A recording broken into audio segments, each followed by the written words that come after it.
Fala aí, meu aluno, fala minha aluna, bem-vindo a esse vídeo lindo aqui no meu canal do YouTube, o canal Johnny Zini. Caso você não esteja inscrito aqui no meu canal, inscreva-se agora, cara, inscreva-se aqui no meu canal e além disso, além de você inscrever-se no meu canal, deixar o seu like, quero também que você acione a sireninha para que você seja avisado, comunicado a cada conteúdo novo que eu colocar aqui e vai ter muita coisa bacana. O objetivo desse vídeo é resolver contigo as 12 questões que estiveram presentes na prova da PF do dia 23 de maio de RLM, Raciocínio Lógico Matemático. Em um outro vídeo farei as questões de estatística, pode ficar tranquilaço. Farei agora as questões de RLM, você pode aprender como se resolviam as questões e também fundamentar seus recursos caso você precise, ok? Eu começarei sem mais delongas, colocarei em sua tela, prova de Raciocínio Lógico, prova da PF 2021. E nós temos então a primeira questãozinha, essa aqui, ó, Banca Sebrasp. A ordem que eu coloquei não necessariamente é a ordem que estava lá na tua prova, fica tranquilo, mas as 12 questões estão aqui, então não se preocupe, cara. E aí tem aqui, considere os seguintes conjuntos. E aí o cara passou lá, conjunto P, todos os policiais federais em efetivo exercício no país. Então, quando você olhar conjunto P, é todo mundo. P1, policiais federais em efetivo exercício no país e que tem até 1 ano de experiência no exercício do cargo. São os novinhos, cara. São o pessoal novinho. Até 1 ano de experiência, ó. Tem até 1 ano de experiência. O que é o P2? Policiais federais em efetivo exercício no país e que tem até 2 anos de experiência. Veja, cuidado com isso aqui. Veja que se o conjunto P2 inclui os policiais que têm até 2 anos, dentro dele estão os policiais que têm até 1 ano. Logo, o conjunto P2, ele inclui o conjunto P1. Pense bem, P1, policiais com até 1 ano. P2, policiais com até 2 anos. Todo mundo que tem até 1 ano, eu coloco dentro daqueles que têm até 2 anos. Tem gente repetida? Tem, não há nenhum problema. É normal você criar conjuntos e que quando você olha para 2 conjuntos, existem elementos comuns. Aliás, o nome disso é intersecção, não é? Continuo com você. Continuando, P número 3, policiais federais em efetivo exercício no país e que tem até 3 anos de experiência. Então vai indo, né? Um desenho aqui para você entender. Ó, quem que seria o conjunto P1? O conjunto P1 seria todo mundo que tem de 0 até 1 ano de experiência. Quem que seria o conjunto P número 2? Todo mundo que tem de 0 até 2 anos de experiência. E aí você diz assim, peraí, então esse conjunto aqui, ó, o conjunto P1, ele tá dentro do conjunto P2, verdade, ó. Essa parte aqui é o próprio conjunto P1, são os elementos que tem até 1 ano. E essa galera pra cima é quem tem de 1 a 2 anos de experiência, beleza. Quem que é o conjunto P3? O conjunto P3 são todos os policiais que tem de 0 até 3 anos de experiência. Perceba que, se você olhar com calma, o conjunto P1 está aqui dentro, o conjunto P2 também está aqui dentro. Ó, essa galera aqui, quem que é na verdade? É o conjunto P2. E aí ficou essa parte aqui em cima. Essa parte aqui em cima é quem tem entre 2 e 3 anos de experiência. Só para você entender um pouquinho do que ele está falando para você. E aí ele continua assim, e assim sucessivamente. Com base nessas informações, julgue o item que se segue. Escolhendo-se aleatoriamente um integrante do conjunto P. Cuidado! Escolhendo-se aleatoriamente um integrante do conjunto P. A probabilidade de ele ter entre 2 e 3 anos de experiência no exercício do cargo é dada por número de elementos de P2 menos P3 dividido por número de elementos de P3. E aqui nós temos já um erro bastante grave. Por quê? Quando você calcula uma probabilidade, você tem que lembrar que o cálculo se resume a isso aqui. Você coloca em cima os elementos que você quer, o número de elementos daquilo que você deseja e embaixo você coloca o número de elementos total. Aqui nós já identificamos um erro bastante grave. Qual é o erro bastante grave que nós temos aqui? Escolhendo-se aleatoriamente um integrante do conjunto P. Logo, a totalidade dos elementos é o conjunto P, ou seja, número de elementos do conjunto P. E ele disse que você iria dividir pelo número de elementos do conjunto P3. E aí você veja que já é um primeiro erro. Um outro erro bastante grave acontece na parte de cima, porque você veja só. A pergunta foi a seguinte: ele quer saber a probabilidade de ele, a pessoa escolhida, ter entre 2 e 3 anos de experiência. Quem é que tem entre 2 e 3 anos de experiência? Essa galera aqui, ó. Essa galera aqui tem entre 2 e 3 anos de experiência, entre 2 e 3. É essa galera da parte amarela. Como que eu posso representar essa parte que está aqui? Essa parte você representa assim. É o conjunto P3, é o todo que é o conjunto P3, tirando a parte de baixo. A parte de baixo é o conjunto P2, logo P3 menos P2. Daí você colocar número de elementos do conjunto P3 menos o conjunto P2. E você percebe que o autor colocou ao contrário. Por isso que essa questão tem claramente, e por 2 erros bastante graves, o gabarito que é o gabarito errado. Não há o que discutir aqui, a questão é bastante limpa, bastante transparente, o enunciado é claro e o gabarito é o gabarito errado, certo? Nós avançamos, chegamos então na próxima questão, é referente ao mesmo texto. Próxima questão fala: o conjunto P2 é um subconjunto do conjunto P1. Ele quer dizer que o conjunto P2 é uma parte do conjunto P1. E isso está claramente errado. Por que claramente errado?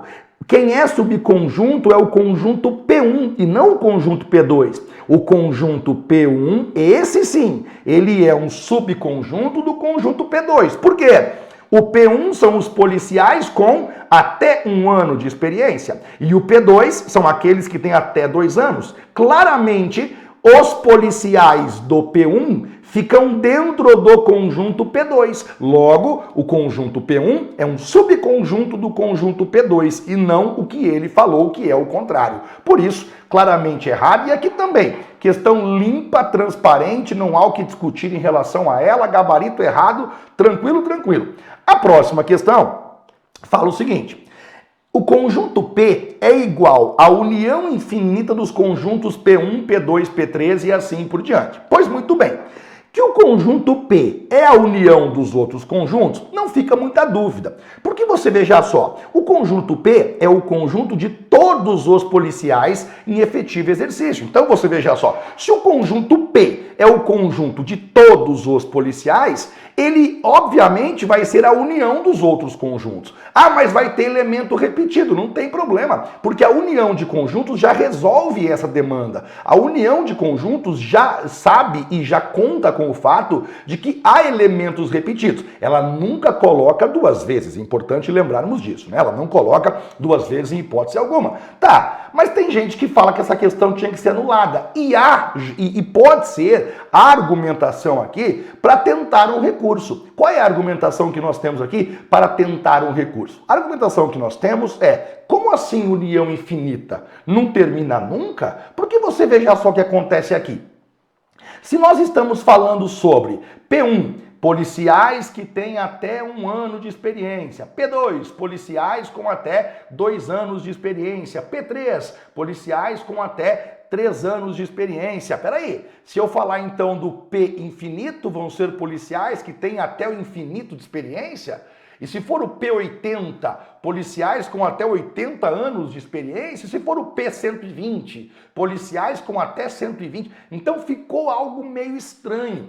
Porque o que ele afirmou é óbvio, o conjunto P são todos. Logo, ele vai ser a união do P1 com o P2, com o P3 e assim por diante. O problema é que ele falou a união infinita, como se não parasse nunca. Por estarmos falando de seres humanos, é óbvio que uma hora termina, não tem como um cara ter 80 anos de experiência, certo? Porém, já adianto aos senhores, dificilmente uma questão como essa será anulada e justifico a você o motivo. Porque não necessariamente é necessário ter elementos nesses conjuntos. Ah, mas P120, policiais com até 120 anos de experiência, tudo bem. Se você acha que não tem ninguém com 120 anos de experiência, não há nenhum problema, porque não é obrigatório que existam elementos com essa característica. O gabarito que a banca deu aqui, e eu concordo com ele, é o gabarito certo. Caso você queira discutir isso usando recurso, eu não vou julgá-lo por isso. Evidentemente que você pode tentar. Eu tenho convicção. E aí, é claro, né? Nós muito bem sabemos que a banca Sebrasp sempre é capaz de nos surpreender, como já o fez, inclusive, em tantas oportunidades. Não coloco minha mão no fogo por ela e jamais colocarei. Olhando a questão, tecnicamente, apesar de ser estranho o enunciado, a união infinita, eu compreendo a estranheza que pode ter surgido na sua cabeça, apesar disso, matematicamente, eu não vejo nenhum motivo para que ela seja anulada ou sequer contestada. Aqui é a minha opinião técnica para você. Ninguém mais do que eu gostaria de ter aqui notícias boas e com vários recursos, evidentemente, mas eu não vou forçar a barra, não vou fazê-lo quando não há razão para isso. Então essa questão, gabarito certo, para mim, tá tudo tranquilo também. Joia? Próxima questão, fala o seguinte: se a fiscalização foi deficiente, então falhas construtivas não foram corrigidas. Se as falhas construtivas não foram corrigidas, então os mutuários não tiveram prejuízo. Se a P3, a fiscalização foi deficiente, conclusão, os mutuários tiveram prejuízos. E aí ele fala o seguinte: a proposição P1 é equivalente a não é verdade que a fiscalização foi deficiente e que as falhas construtivas foram corrigidas. E aí muita gente aqui marcou o gabarito errado porque pensou assim: eu aprendi que não existe equivalência lógica do centão com o conectivo E. O conectivo E é a negação do conectivo centão, mas não é equivalente com ele. Só que quem pensou assim não atentou para um fato óbvio. Qual é o fato óbvio que o candidato não olhou aqui? Que toda sentença que começa com não é verdade que, antes de ser analisada, deve ser negada. Eu não vou analisar ela assim, porque se eu analiso ela do jeito que está, eu não vou entender nada. O que essa sentença está dizendo? Dizer que não é verdade que a fiscalização foi deficiente e que as falhas construtivas foram corrigidas é a mesma coisa que falar o seguinte: a fiscalização, e aqui eu vou ter calma, a fiscalização não foi eficiente, não foi deficiente, né? Não é eficiente, é deficiente. A fiscalização não foi deficiente, ou, porque eu tenho um E, ou, agora você nega a outra parte.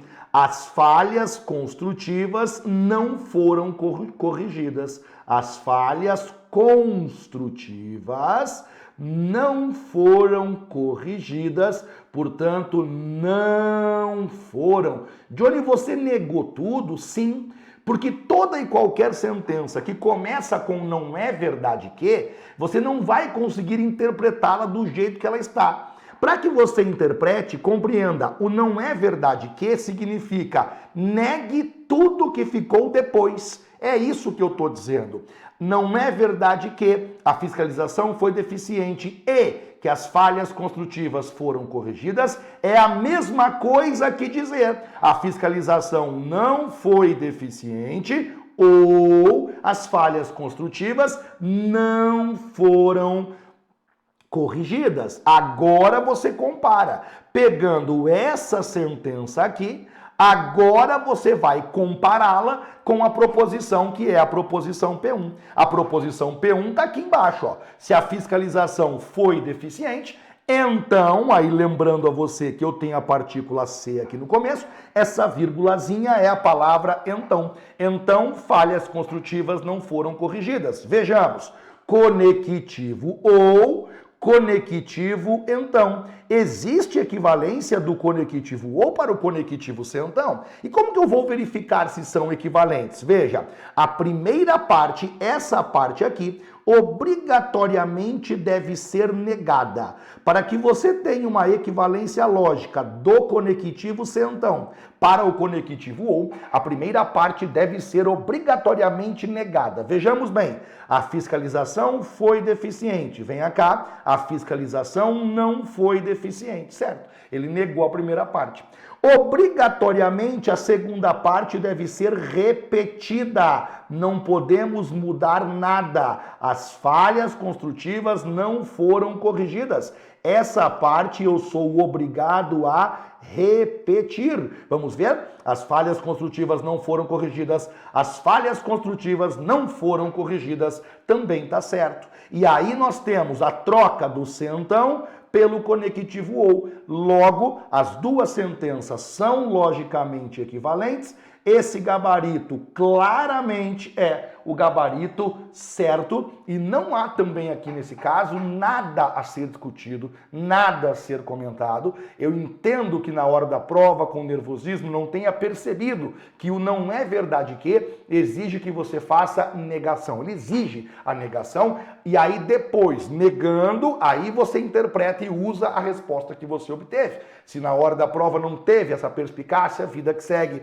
mas não há o que discutir em relação a essa questão. A próxima questão falava o seguinte: o argumento apresentado não é válido. Vejamos bem qual é o argumento.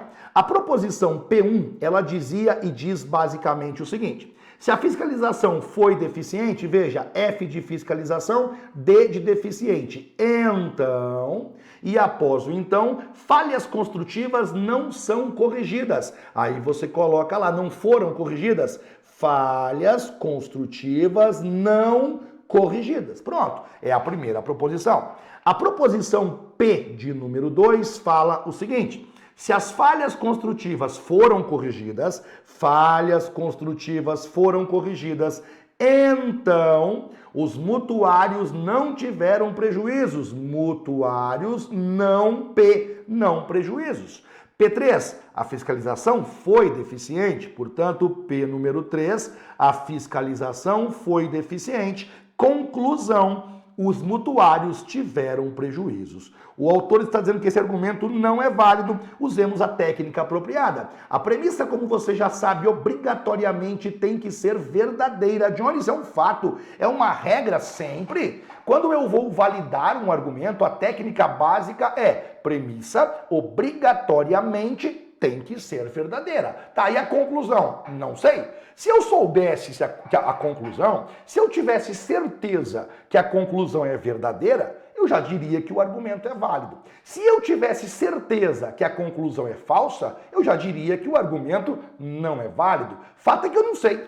E aí eu uso a técnica do absurdo, a técnica da conclusão falsa. Eu coloco falso na conclusão e vejo o que acontece. Eu posso colocar verdadeiro? Não. E quem é meu aluno sabe disso. Não funciona, não é seguro. O teste da conclusão verdadeira não existe, porque ele não é seguro. Como assim? Você coloca verdadeiro na conclusão, dá tudo certo, você acha que é válido e não é. Portanto, não cai nessa pegadinha. O único teste possível é você colocar falso na conclusão e é o que eu faço agora. Eu venho na conclusão e coloco falso. Isso é só um teste. E agora eu começo a resolver o meu argumento. Veja só, MP, os mutuários tiveram prejuízos. Isso é falso. Aqui está escrito não MP. Os mutuários não tiveram prejuízos. Esse falso aqui de baixo, ele vira verdadeiro. Claro, porque esse não, ele altera o valor. Beleza.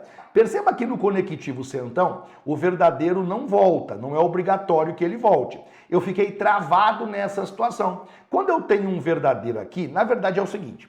Quando eu vejo um conectivo sentão, e depois do sentão eu vejo um verdadeiro, eu já sei que a resposta vai ser verdadeira. Com certeza vai continuar verdadeiro. Eu não tenho como saber essa parte aqui. Mas aí eu posso fazer o seguinte. Eu posso usar agora a premissa que é a premissa P3. Porque a premissa P3 fala assim, a fiscalização foi deficiente. Aí eu venho aqui e copio. Fiscalização foi deficiente. Vou lá e coloco verdadeiro. Eu só copiei daqui para cá. Beleza, Johnny? No conectivo centão, aqui é uma regrinha bem legal, no conectivo centão, o verdadeiro sempre anda para frente. Logo, essa parte aqui fica verdadeira. Perceba que, fazendo assim, fazendo com que o verdadeiro ande para frente, no conectivo centão, verdadeiro com verdadeiro, fica verdadeiro. Agora você pode inclusive fazer assim. Lembra essa parte aqui, ó, que eu não sabia se ela era V ou F? Agora eu consigo saber. Por que eu consigo saber? Porque eu posso agora copiar aqui de cima. Veja só, essa parte lá de cima, não FCC, verdadeiro. FCC fica, opa, colocar embaixo aqui. FCC fica falso. No conectivo centão, falso com verdadeiro vai dar verdadeiro. Veja que a premissa simples continuou verdadeira e as duas premissas iniciais continuam verdadeiras. Você colocou falso na conclusão e tudo deu certo. As premissas continuam verdadeiras, apesar de você colocar falso na conclusão. O que significa isso? O argumento não é válido, porque se válido fosse, isso jamais aconteceria. Portanto, aqui o gabarito é o gabarito certo, o autor afirmou que o argumento não é válido e realmente não é. Portanto, o gabarito certo. Próxima questão, fala para nós assim.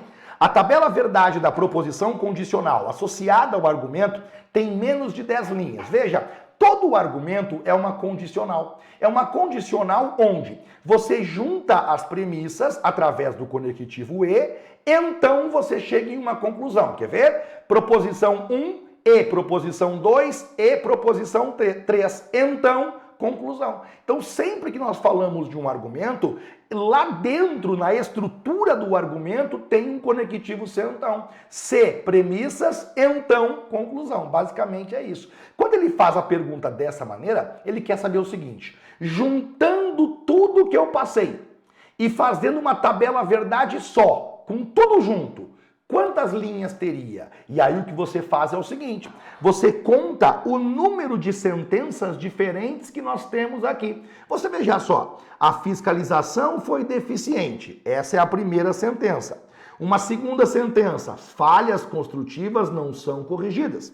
Uma terceira sentença, os mutuários não tiveram prejuízos. Todo o restante é repetição. Quer ver? Vou mostrar para você uma coisa aqui. Essa aqui, ó, as falhas construtivas foram corrigidas. Ela nada mais é do que uma repetição dessa. Ah, mas tá diferente, porque ele tirou o sinal de não. Tudo bem, ele negou, mas é a mesma proposição. Só que quando ele tira o sinal de não, é como se fosse assim, quer ver? Essa eu chamo de P e essa de baixo aqui seria não P. Pronto, mas é a mesma frase. Negada, mas é a mesma frase. É uma repetição. Veja essa outra. A fiscalização foi deficiente. É uma repetição da primeira. Portanto, não conta de novo. E agora eu tenho os mutuários não tiveram prejuízos. Os mutuários tiveram prejuízos. Repetição mais uma vez. Mesmo que negue, é uma repetição. Apesar de... Ah, mas tá diferente. Porque uma fala que os mutuários tiveram prejuízo, a outra fala que não tiveram. Tá, eu sei que são diferentes, mas em termos de linhas da tabela verdade, você não pode contar duas vezes. Portanto, nesse caso, no argumento inteiro, nós temos três proposições. A proposição P, a proposição Q e a proposição R. Como você já sabe, o número de linhas de uma tabela verdade se calcula por 2 elevado ao expoente x. O número de linhas vai ser igual a 2 elevado ao cubo. E 2 elevado ao cubo significa 8. Portanto, 8 linhas. O autor disse tem menos de 10 linhas, certo? 8 é menos do que 10 linhas. Questão tranquila, transparente e próxima. Essa aqui, brincadeira de criança, quem é meu aluno respondeu rindo e brincando. Quem é meu aluno respondeu rindo e brincando, porque é pegadinha das mais antigas da banca Sebrasp. Veja, uma negação correta da proposição P1. Espera um pouquinho. A proposição P1, ela é condicional. Se a proposição P1 é condicional, jamais a negação dela poderá ser condicional. Jamais, não existe. Se eu tenho uma proposição se então, a negação dela nunca será o conectivo se então. Eu tenho que tirar o conectivo se então e colocar o conectivo e. Essa pegadinha é muito antiga e o gabarito é terminantemente errado. Portanto, coloco para você aqui, gabarito errado para essa questão, claramente errado. Avançamos. Essa aqui deu pano para manga. Caso o argumento apresentado seja válido, a proposição C será verdadeira. Não é a primeira vez que cai um item dessa natureza na prova. Não é a primeira vez. Já aconteceu outras vezes e a questão não foi anulada, embora eu tenha certeza que houve recursos quando isso aconteceu. Essa questão tem gabarito errado sempre. Por quê? Não há uma relação direta entre a validade de um argumento e a veracidade da sua conclusão ou das premissas. É possível, sem nenhum problema, que nós tenhamos um argumento válido cuja conclusão é falsa. Mas quando você valida, quando você tenta analisar, ele é válido. Quer um exemplo disso? Olha só. Todo homem tem asas. Premissa 1. Premissa 2. Tudo que tem asa voa. Conclusão. Todos os homens voam. Esse argumento é válido, mas a conclusão é falsa, não é verdadeira? Pega um argumento que caiu na prova da PF do ano 2004, quer ver? Todo cachorro é verde. Tudo o que é verde é vegetal. Conclusão, todo cachorro é um vegetal. Esse argumento é válido, foi um dos itens da prova, inclusive. Só que a conclusão é falsa. Logo, não há uma relação direta entre validade de um argumento e veracidade da sua conclusão. Então esse item é terminantemente errado. Tá, mas ele falou, caso o argumento seja válido. Ele não é válido, sim, mas não tem nenhum problema. Não é por isso que anula a questão. Ele tentou ludibriar você. Olha, se o argumento for válido, então a conclusão vai ser verdadeira. Ele tentou dar uma dribladinha em você aqui. A questão é errada, mas a anulação eu não vejo motivo não. Então, portanto, aqui o gabarito é claramente errado, uma questão já tradicional da banca, caiu em outros momentos, mas não vejo motivo algum para anulação. Próxima, a proposição P2 é equivalente a: se as falhas construtivas não foram corrigidas, então os mutuários tiveram prejuízos. Aqui está a resposta que ele deu. E segundo ele, isso é equivalente à proposição P2. Vejamos. Aqui está a proposição P2. Ó, se as falhas construtivas foram corrigidas, então os mutuários não tiveram prejuízos. Perceba que ele não inverteu. Ambas as proposições apresentam o conectivo se então. E ele afirmou que é logicamente equivalente. Bem, o que é que nós sabemos a esse respeito? Nós sabemos que quando nós temos duas proposições que supostamente são logicamente equivalentes, nós temos que ter inversão e negação. No caso de que ambas apresentem o conectivo se então. As duas têm o conectivo se então.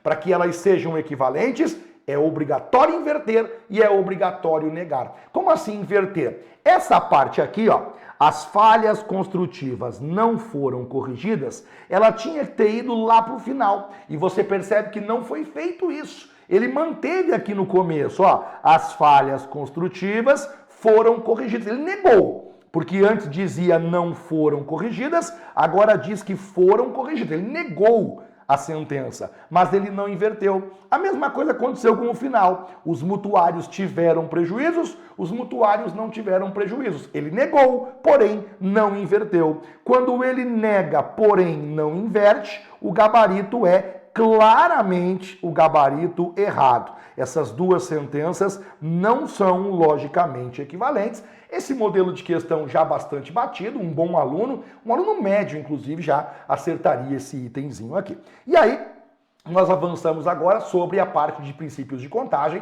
Quem esteve comigo ao longo da preparação deve ter se divertido aqui, brincado bastante, porque a questão era os itens eram bastante fáceis mesmo, né? Vamos dar uma olhadinha?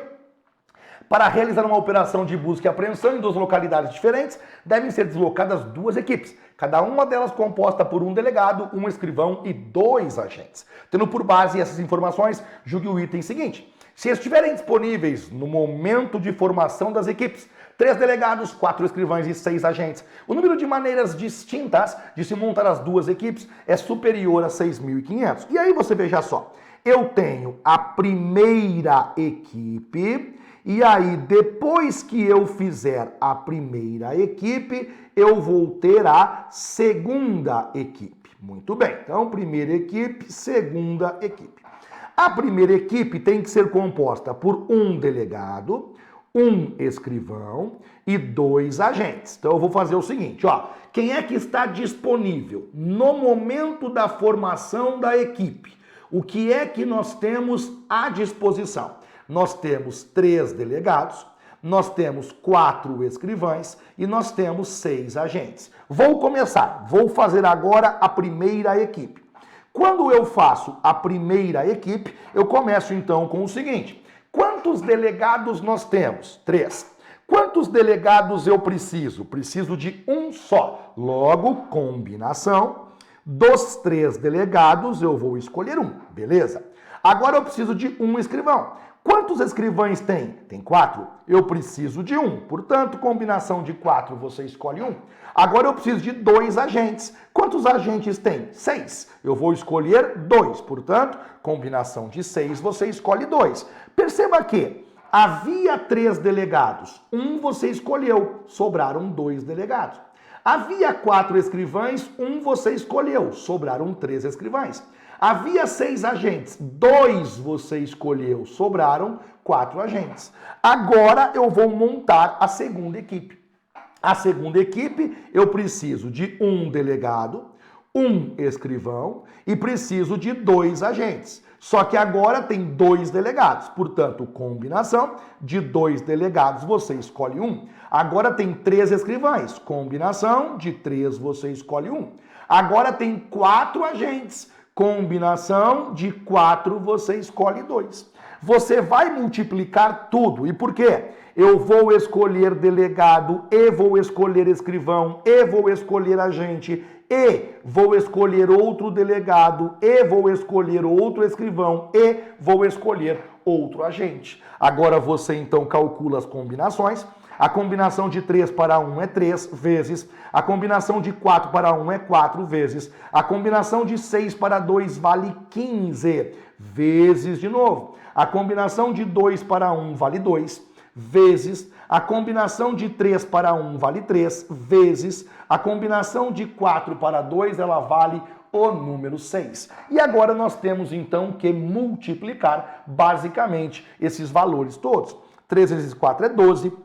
Vezes 15, 180, vezes 2 nós temos 360, vezes 3 são 1080, 1080 vezes 6 temos como resposta 6.480. O resultado correto é 6.480. O autor disse que seria superior a 6.500, por isso que nesse caso o gabarito é o gabarito errado. Questão sem discussão nenhuma.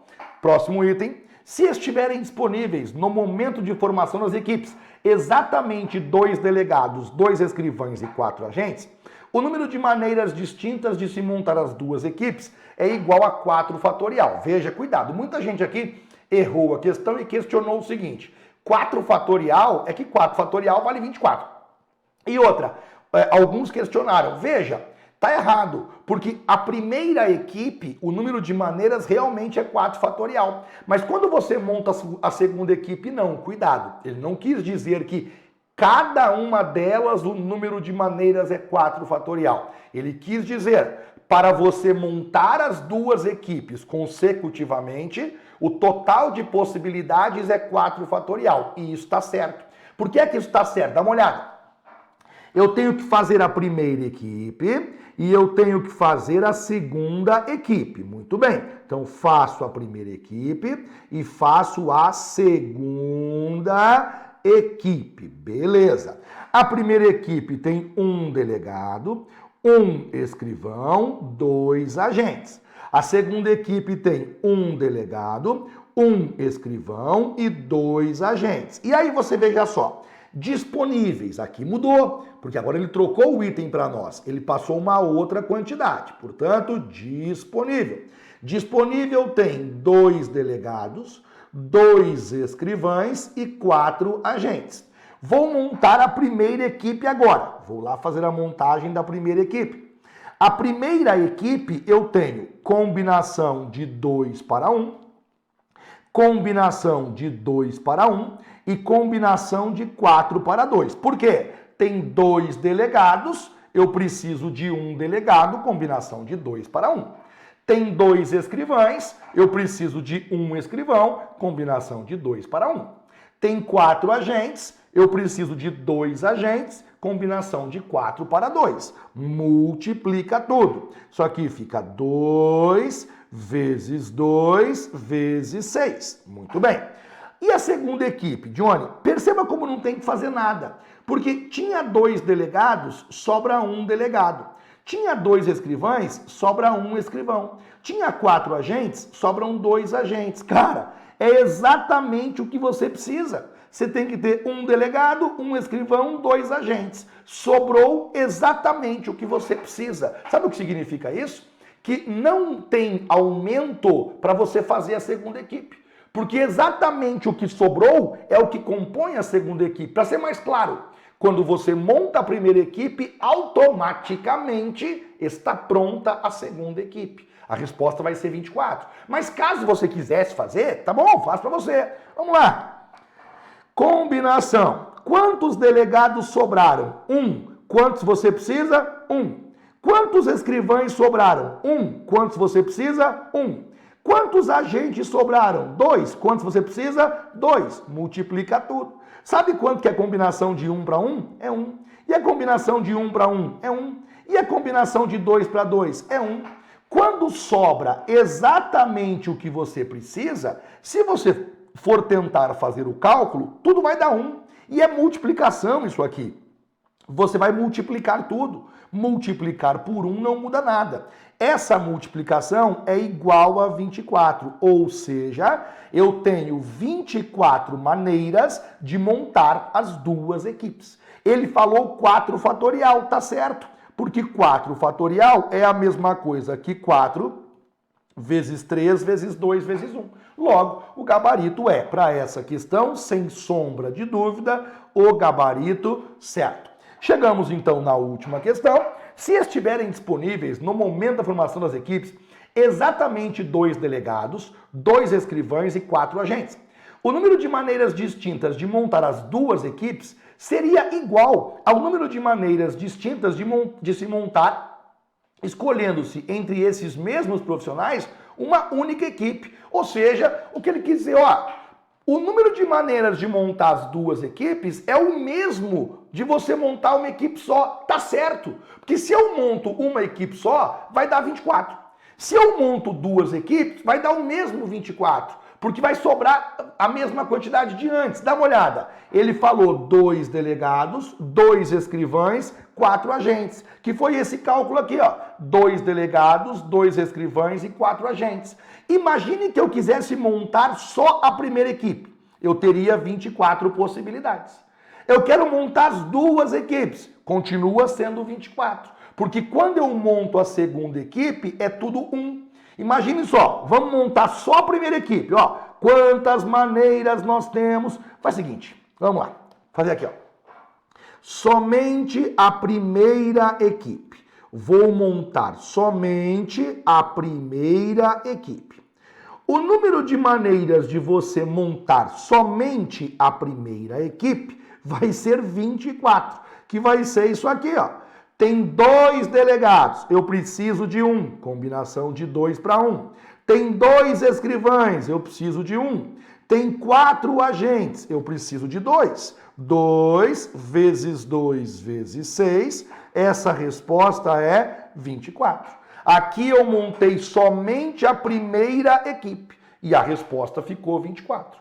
Agora eu vou montar as duas equipes. Vou montar a primeira equipe e vou montar a segunda equipe. Então vamos lá. 1 delegado, 1 escrivão, 2 agentes. Segunda equipe, 1 delegado, 1 escrivão e 2 agentes. Bora!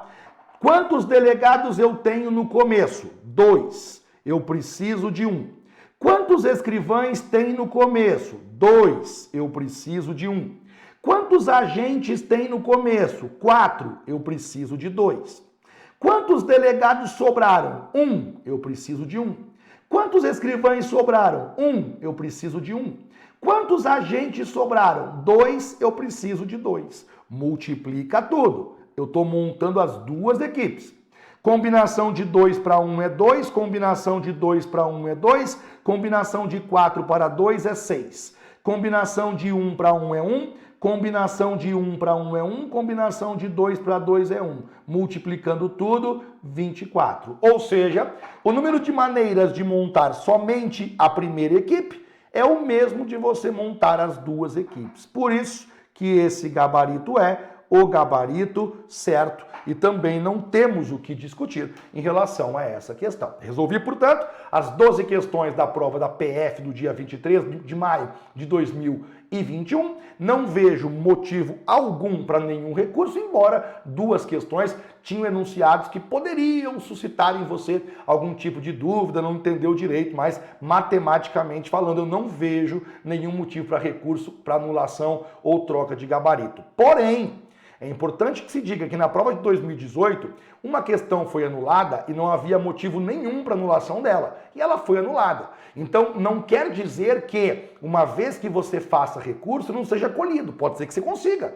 Então, se você não concordou, não se sentiu seguro, eu não concordo com essa leitura, a minha leitura é outra, faça o recurso. Quem sabe a gente consegue aí até uma anulação, troca de gabarito eu acho muito difícil, mas uma anulação até pode ser que role. Eu não vejo motivo, mas eu não ver motivo é uma coisa, o autor da Sebrasp concordar é uma outra coisa, porque da Sebrasp podemos esperar literalmente tudo. Para mim foi um grande prazer. Cara, se você não deixou o teu like ainda, deixa o teu like, inscreva-se no meu canal e também acione aquela sireninha. Para mim foi um grande prazer e aí procura aí o outro vídeo que eu já fiz também, o outro vídeo com a resolução de questões da prova da PF de estatística. Forte abraço, valeu!